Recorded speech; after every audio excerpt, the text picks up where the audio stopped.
para sahabatnya menggelar Al-Quran Al-Karim itu berhadapan dengan masyarakat jahiliyah.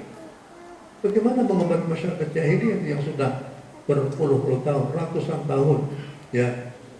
Jadi setelah Nabi Isa itu diangkat oleh Allah Subhanahu Wa Taala, Allah sudah menyetop supply risalah samawiyah sampai 571. Ada 6 abad.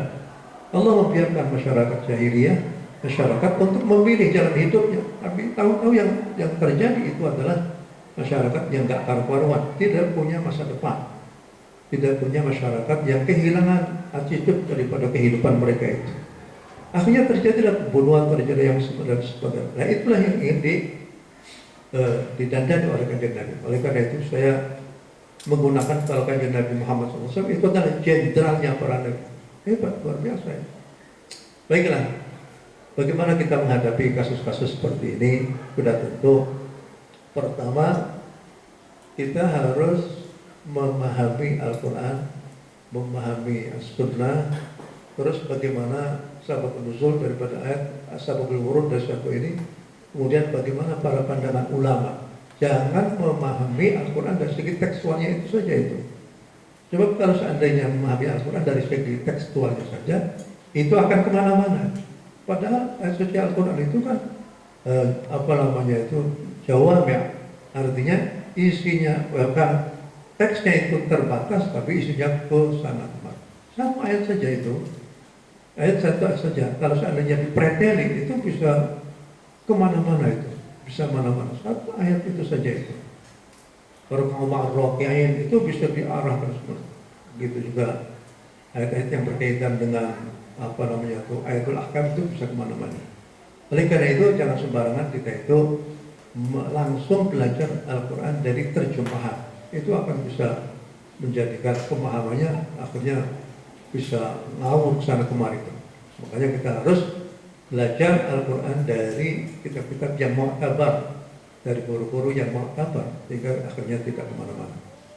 Baik ya, Islam masuk di Indonesia itu secara damai, dan itu mestinya seperti itu, secara damai. Berbeda dengan Islam yang ada di sana, itu di negeri Arab itu penuh dengan peperangan, penuh dengan peperangan. Peperangan sebenarnya itu tidak diinginkan oleh Islam, oleh Al-Quran Karim. Kutiba alaikumul qital wa huwa kurhun lakum wa asa an takrahu syai'an wa khairun lakum wa asa an tuhibbu syai'an wa syarrun lakum wallahu ya'lamu wa antum la ta'lamun. Kalau melihat ayat-ayat peperangan, itu lihat terlebih dahulu latar belakangnya itu. Ya. Ayat pertama yang digunakan, ayat yang turun berkaitan dengan peperangan itu adalah udhina lilladzina yuqataluna bi annahum zulimu. Coba lihat, udhina, diingatkan. Kenapa diingatkan? Karena sebenarnya Allah itu tidak menghendaki.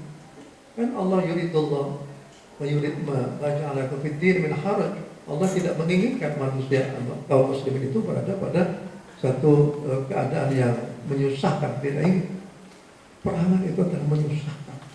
Tapi kalau seandainya kaum muslimin tidak mengangkat senjata, maka yang terjadi itu adalah mereka akan terpuruk, akan ditindas terus menerus. Makanya uzina lilladzina yuqataluna bi annahum zulimu fa innallaha 'ala nasrihim qadir. Kemudian kita lihat peperangan pada waktu Badar itu bukan orang Islam yang memulai. Perang Uhud bukan orang Islam yang memulai. Perang Ahzab bukan orang Islam yang memulai. Peperangan Tabuk itu juga bukan Islam yang memulai. Semuanya itu dari pihak luar semuanya itu. Jadi tapi kalau seandainya sudah masuk ke dalam peperangan, maka orang Islam mau tidak mau harus maju ke medan perang dan tidak boleh keluar dari itu. Nah kemudian itulah yang terjadi di sana. Kita lihat sekarang ini banyak orang-orang karena melihat pelajaran yang didapat dari sana, akhirnya yang terjadi itu adalah menyalahkan mereka yang tidak sepaham dengan itu. Yang kedua itu adalah membid'ahkan. Yang ketiga itu adalah mengkafirkan. Yang kelima itu adalah memusyrikkan. Itu yang diberikan kepada orang-orang ini musyrik. Kemudian dilanjutkan Innallaha la yaghfiru an yushraka bihi wa yaghfiru ma duna dzalika liman yasha. Allah tidak akan mengampuni dosanya orang syirik. Terus kemana-mana itu. Jadi dari satu dalil menuju ke dalil ini itu seakan-akan menjadi keharusan, kalau begini berarti begini, kalau begini begitu. Padahal antara satu, untuk mengatakan bahwa orang itu musyrik itu membutuhkan bukti, dalil dan lain sebagainya. Apakah betul-betul orang itu menyembah orang yang ada di dalam kubur, menyembah ini, dan orang dalam kubur itu bisa seperti Allah SWT? Kan bukan, berbeda dengan syirik. Kalau syirik itu yakin bahwa itu adalah seperti Tuhan. Nah, yang semacam itulah yang tidak diperbolehkan di dalam. Begitu juga mengkafirkan. Enak-enak saja katakan orang mulai dari waktu kecil sampai umur itu sudah Islam juga. Tapi hanya karena tawasul dan wasilah itu syirik, itu adalah kafir. Oh, gampang banget itu, gampang banget itu. Jadi ini yang perlu dibenahi semacam itu. Gampang-gampang mengkafirkan itu menyebabkan terjadinya perpecahan di antara umat. Begitu juga gampang-gampang membid'ahkan. Jadi seperti kentongan bid'ah. Kentongan itu adalah sejarahnya dalam rangka untuk memanggil orang untuk melaksanakan sholat berjamaah di situ, bukan menggantikan azan sama sekali. Hanya karena ini adalah merupakan wisdom daripada ulama pada masa sudah seperti itu saja, karena pada saat itu masih belum ada speaker. Begitu juga misalnya tahlilan. Tahlilan itu adalah upaya untuk mendoakan itu saja. Hal itu sudah mendoakan. Kalau hal sambil mendoakan itu juga ada untuk mengambil pelajaran dari kehidupan seseorang yang hauli itu seperti itu. Kan di dalam Al-Quran sendiri bahwa ataupun hadis Nabawi itu kita perlu fa'tabi ru'ya ulil absar. Salah satu i'tibar itu adalah kita membacakan riwayat hidup dari seseorang. Kok dikatakan seperti itu, seperti apa?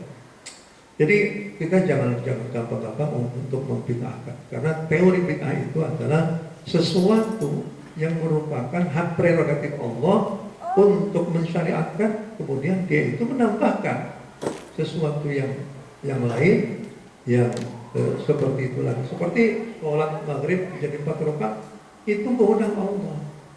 Man ahdatsa fi amrina hadza ma laysa minhu fa huwa radd. Jadi ini yang menjadi masalah itu tentang sifat-sifat Allah itu adalah sifat zat dan sifat fi'il. Itu saja berabad-abad orang berbicara tentang seperti itu. Padahal yang penting itu Allah itu satu, Allah itu tidak sama dengan makhluknya, ya. Allah tidak beranak dan tidak diperanakkan. Allah itu yang harus kita ibadah. Itu sudah selesai. Maka kalau sifat-sifat itu adalah urusannya para ulama. Ini harus begini, ini harus begini. Sayang sekali hanya berpuluh-puluh tahun, ratusan tahun orang itu berdiskusi tentang masalah-masalah bid'ah, masalah syirik, masalah itu seperti itu. Kita lalai akan tugas kita sebagai umat khairu ummatin ukhrijat linnas, baik dalam bidang akidah, dalam bidang syariat, atau dalam bidang sosial dan lain sebagainya. Kita lalai. Akhirnya umat Islam itu hanya berpaku pada hal-hal yang semacam itu saja. Nah, berkaitan dengan bagaimana kita perlakuan terhadap orang-orang yang tidak sama dengan kita. Yang paling penting adalah Islam itu dinul insaniyah. Dinul insaniyah, yaitu kemanusiaan. Kemanusiaan itu adalah harus diletakkan pada performa yang paling tinggi sekali itu. Paling tinggi sekali. Bukan dilihat orang itu kalau seandainya membantu, tidak melihat itu dari agama apa, dari apa agama apa. Orang sedang kelaparan, kok yang ditanya itu adalah agamanya apa terlebih dahulu. Tidak. Ya, jadi al-Islam dinul insaniyah. Jadi kalau seandainya orang itu hargailah sebagai seseorang itu. Apakah dia itu orang gila, apakah dia orang yang apa, pokoknya selama dia itu insan, itu adalah makhluk Allah Subhanahu wa taala. Allah berfirman, laqad khalaqal insana fi ahsani taqwim. walaqad karramna bani Adam wa hamalnahum fil barri wal bahri wa razaqnahum minat thayyibat wa faddalnahum 'ala katsirin mimman khalaqna tafdila, dan lain sebagainya dan lain sebagainya. Jadi ini yang harus menjadi mindset kita dalam melihat makhluk-makhluk itu. Ya, jadi bolehlah orang itu ada ada yang Islam, ada yang kafir, dan itu merupakan suatu keniscayaan. Kekafiran itu bukan musuh. Yang musuh itu adalah kezaliman, ketidakadilan. Itu yang harus udzina lil ladzina la tadhlimuna wa la tudhlamun. Innallaha harrama adh-dhulma 'ala nafsihi wa ja'alahu bainakum muharraman fala tadhalamu. Kezaliman itu yang menjadi musuh kita bersama itu. Akan hanya kekafiran, maka biarlah saja manusia itu memilih jalan hidupnya sendiri-sendiri. Tapi kita juga harus terus memberikan pencerahan kepada masyarakat. Inilah jalan yang benar, itulah jalan yang terhadap orang-orang LGBT, walaupun itu dari segi perilaku dan lain sebagainya itu tidak sama dengan kita. Saya pernah ke Korea Selatan ya, dalam satu di pinggir masjid pusat di Korea Selatan. Saya menginap di satu hotel. Di bawah hotel itu pagi-pagi sudah banyak orang-orang LGBT. Ada di di warung-warungnya tuh, toko-tokonya tuh, ada seorang yang cantik banget itu. Wah, kalau begitu udah gitu ya. Jadi kita melihat bahwa itu adalah merupakan pada manusia juga. Sebelum kita menilai bahwa dia itu adalah LGBT, yang dilarang itu adalah manakala itu ya terjadi homoseksual dan itu ya tugas kita itu adalah untuk memberikan pencerahan kepada mereka itu akan hal yang taufik dan hidayah itu serahkan saja kepada Allah Subhanahu wa taala. Jadi LGBT itu bukan musuh kita, tapi caranya kita bagaimana kita memberikan penjelasan kepada mereka itu. Ada sering yang menanyakan kepada saya, kenapa orang Yahudi itu nakalnya begitu rupa, toh sampai sekarang masih belum diberi adab dari Allah Subhanahu wa taala. Saya katakan mereka itu adalah sparring partner daripada kaum muslimin. Dengan adanya sparring partner itulah cara kita menuju ke surga. Ada perjuangan menghadapi orang-orang Yahudi yang semacam itu. Jadi kalau kita lihat mindset kita itu melihat manusia begini-begini, maka itu adalah kita harus kembalikan bahwa itu adalah merupakan pekerjaan yang harus kita hadapi. Begitu juga dengan kebodohan, begitu juga dengan keterbelakangan, begitu juga dengan kefakiran dan lain sebagainya. Itu adalah merupakan tantangan kita bersama yang harus kita itu bersama. Jadi pesan saya adalah bahwa marilah kita bersama-sama terus berpegang teguh dengan agama Ahlus Sunnah wal Jamaah. Itu adalah merupakan as-sawadul a'zam. As-sawadul a'zam yaitu masyarakat yang begitu mayoritas. Itu saja. Janganlah, kata Imam Malik, janganlah mencari ilmu yang enggak jelas. Ya. Gharaibul ilmi. Gharaibul ilmi artinya ilmu-ilmu yang gharib, yang aneh, gitu ya. Jadi kemudian yang kedua adalah bahwa janganlah kekerasan itu dihadapi dengan kekerasan lagi. Mari kita selaku mahasiswa itu diskusi secara akademis. Mana dalilnya, di mana dalilnya. Jangan asal yang penting begitu aja. Jadi kita harus hadapi perkataan dengan perkataan, kita hadapi yang ada di dalam viral, kita hadapi dengan yang viral lagi itu. Sayangnya dari orang-orang santri itu tidak banyak yang terlibat di dalam memperkenalkan Ahlus Sunnah wal Jamaah, ya orang NU khususnya itu. Saya melihat bahwa kekuatan Islam di Indonesia itu tinggal dua saja, yaitu NU dan Muhammadiyah. Ya, alhamdulillah di sini NU dan Muhammadiyah sudah berhadapan-hadapan ini. Dua kekuatan besar di Indonesia, kekuatan Islam terbesar di Indonesia.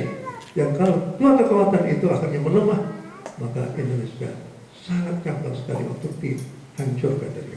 Oleh karena itulah kita teruskan kita belajar Islam secara hal-hal yang berkaitan dengan moderasi sudah tentu banyak sekali ya. Saya berikan saja ayat-ayatnya. Walladzina idza anfaqu lam yusrifu wa lam yaqturu wa kana baina dzalika qawama. Yang kedua, wala taj'al yadaka maghlulatan ila 'unuqika wa la tabsutha kullal basti fataq'uda maluman mahsura. Wa kulu washrabu wa la tusrifu innahu la yuhibbul musrifin. Wa la tajhar bi shalatika wa la tukhafit biha wa tabtaghi baina dzalika sabila. Begitu juga hadis Nabawi yaitu bahwa tidak boleh itu al-ghulu fid din. Al-ghulu fid din artinya melebih-lebihkan di dalam ibadah. Pernah ada satu kelompok datang kepada Nabi tanya tentang ibadahnya Nabi seperti apa. Ya begitu aja.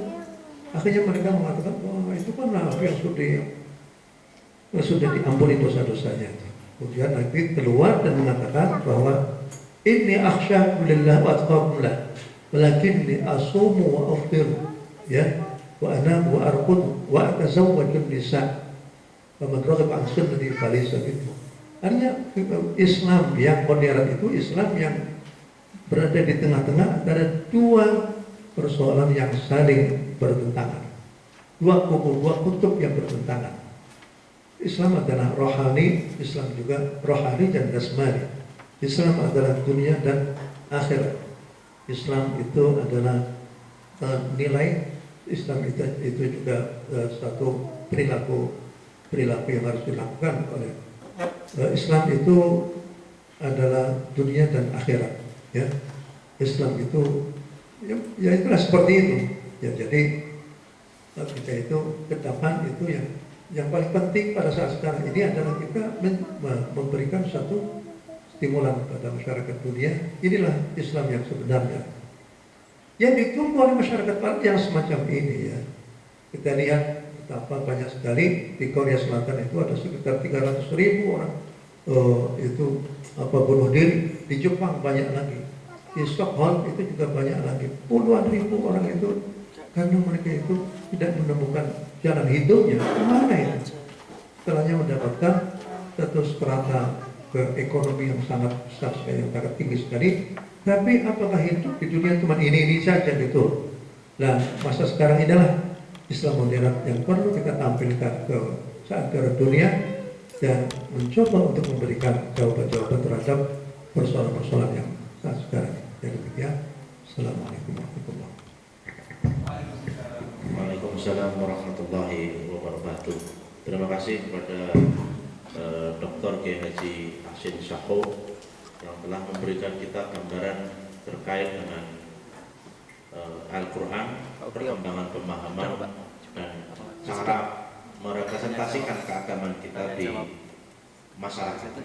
Yang menarik, beliau telah menyampaikan bahwa Al-Quran itu berisi dengan 3 hal yang paling mendasar: berbicara akidah, berbicara syariah, dan berbicara akhlak atau muamalah. Dan ini tersebar di sekian banyak surat, sehingga tidak bisa melihat hanya dalam satu sisi saja dan mengabaikan sisi yang lain, karena antara ayat yang satu dengan yang lainnya saling berkaitan. Hal itulah yang di dalam ilmu ulumul Quran ada kajian khusus yang mengkaji tentang ilmu munasabah. Salah. Nah, yang menarik dari hal-hal yang disampaikan beliau ketika melihat persoalan manusia, maka beliau akan menyampaikan dengan 2 hal yang perlu kita pahami. Ada wilayah khusus dan wilayah umum. Wilayah khusus itu adalah yang diyakini oleh para pemeluknya sendiri, tapi wilayah umum ini adalah wilayah yang diyakini oleh orang banyak, sehingga berbuat baik itu untuk melihat manusia dari sisi manusianya, bukan dari sisi hal-hal yang menjadi pembedanya. Oleh karena itu ada 4 hal yang dilihat oleh beliau terkait dengan persoalan kita yang ada di Indonesia.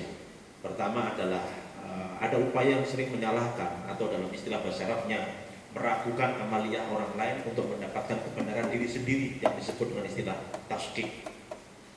Yang kedua disebut juga dengan selalu menuduh sesat, yang kemudian dikenal dengan istilah namanya tabdik, atau beliau menyampaikan namanya membid'ahkan. Yang ketiga, ketika sudah masuk kepada ranah takdir akan muncul pada level berikutnya, melihat ibadah orang lain yang tidak senang, maka akan muncul amalia yang disebut dengan tasrik atau memusyrikan orang tersebut. Dan yang paling parah lagi bagi beliau adalah takfir, mengkafirkan saudara muslimnya. Oleh karena itu, isu-isu aktual yang ada di Indonesia ini perlu didekati dengan pendekatan kemanusiaan, sehingga tidak hanya berbicara antara boleh dan tidak, tapi berbicara motif atau hal-hal yang paling mendasar terkait apa yang melatar belakangi itu, sehingga tidak mengganggu eksistensi manusia itu sendiri dalam hal merawat kebenaran yang ada di negara ini. Oleh karena itu dibutuhkan pemahaman-pemahaman yang kompatibel dengan persoalan-persoalan yang dihadapi oleh manusia di Indonesia ini. Oleh karena itu perlu kita sambung dengan diskusi, sehingga dari diskusi itu harapannya akan lebih mengerucut lagi hal-hal yang terkait dengan isu-isu kontemporer yang ada di negeri ini. Untuk yang pertama, saya buka kesempatan 3 penanya untuk bertanya singkat, padat, dan fokus. 3 penanya, silakan dari sebelah sini 1, sebelah tengah 1, sebelah pinggir 1. Jika tidak ada, saya tarik ke tengah lagi. Baik, yang pertama Pak Yai Mudasir, yang kedua ya Pak Abdul Syukur, Pak Budi, ya lupa saya. Terus yang bersama sana ya Ustadz silakan, Pak Yai. Asmo dari mana? Assalamualaikum warahmatullahi wabarakatuh. Warahmatullahi wabarakatuh. Mudasir, penyuluh agama Islam Kota Salatiga, Bapak. Di lapangan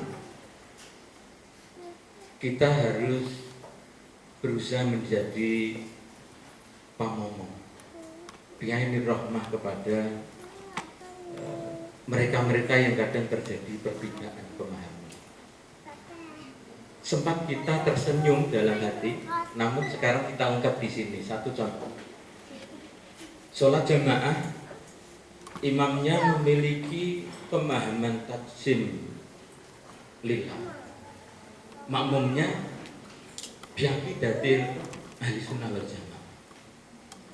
Tentu ketika kita pandang seperti itu, ya ini rahmah. Bagaimana imam itu menggambarkan Allah Subhanahu wa Ta'ala dalam penafsirannya, tentu berbeda dengan makmumnya. Kita tidak berbicara kemudian bagaimana hukum secara fikihnya, tetapi kami di lapangan tentu harus kita komunikasikan dengan baik. Kemudian yang taksim tadi kita beri penjelasan, kita ajak dialog. Terus kemudian bagaimana kemudian kita berikan pemahaman sehingga kembali ke akidah Ahlussunnah wal Jamaah. Tapi kaku, Bapak. Nah, ini yang perlu kami butuhkan, dan semoga nanti bermanfaat bagi kami. Salatiga Kota Toleran, dan insya Allah moderat. Doa bagaimana sehingga Allah Ta'ala itu mengijabah mustajabah doa itu, sehingga ketika kemudian kita berhadapan dengan orang-orang yang memiliki pemahaman seperti itu bisa terbuka hatinya. Itu satu. Nah, kemudian persoalan tahkim yang dulu pernah terjadi di masa Sayyidina Ali karramallahu wajhah, kian waktu kian berkembang dan tentu menjadi keprihatinan kita bersama. Satu contoh misalkan karena mungkin ketidaktahuan, sampai kemarin kasus di Bandung yang sedemikian rupa itu menjadi keprihatinan, dan itu terus kemudian terjadi. Semoga itu yang terakhir. Nah, dari situ ini menjadi keprihatinan kita bersama. Terlebih kalau kemudian kita tarik ke perguruan tinggi. Kami dulu alumni sini, Bapak, tarbiyah. Ketika dulu pengajaran ilmu kalam, ya, itu dulu disampaikan firqah-firqah itu kemudian dengan yang menyampaikan itu tidak memiliki tendensi politis dan sebagainya, mahasiswa biasanya akan memilih, oh inilah akidah Ahlussunnah wal Jamaah yang harus dipilih. Nah, mungkin dari situ mungkin isu-isu yang kemudian fenomena-fenomena yang terjadi. Kami kira itu Bapak. Oke, Bagaimana kita melangkah itu? Oke. Assalamualaikum warahmatullahi wabarakatuh. Waalaikumsalam warahmatullahi wabarakatuh. Diperlaksanakan. Ada singkat ya. Ada satu riwayat, sallu khalfa kulli barrin wa fajir. Silakan sholat di belakang seorang muslim, walaupun dia itu orang yang bermaksiat ataupun apalagi orang yang baik. Jadi selama dia itu muslim, boleh kita itu menjadi makmum. Walaupun kalau seandainya kalau mencari imam, harus mencari imam yang betul-betul saleh. Tapi ini diperbolehkan seorang muslim itu bermakmum kepada seorang, walaupun itu adalah menunjukkan fajir, seorang yang fajir, seorang yang berdosa. Ya sudah ya. Itu kalau dari segi fikihnya ya, dari segi fikihnya. Kemudian yang maksud dengan tajsim sudah tentu seperti apa yang dilakukan oleh para ulama-ulama punya tangan, tapi tangan Allah berbeda dengan tangan kita. Allah yang mempunyai qabdah, tapi qabdah, yaitu persoalan ini sudah berabad-abad. Saya kuliah di Madinah, itu seperti itu. Subhanallah. Apakah nggak ada yang lain yang persoalan-persoalan yang lebih penting daripada itu? Karena itu sudah mengakui Allah itu ada. Allah itu cuma satu. Allah itu tidak sama dengan makhluknya. Allah itu adalah pencipta alam semesta. Itu adanya pembagian tauhid menjadi tiga.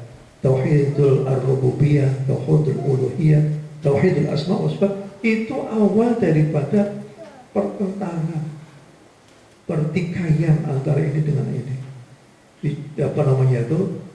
Dicontohkan kalau tauhidul rububiyah demikian, tauhidul uluhiyah itu ini demikian. Yang menjadi masalah tauhidul uluhiyah itu ya yang menjadikan orang itu gampang untuk dikafirkan.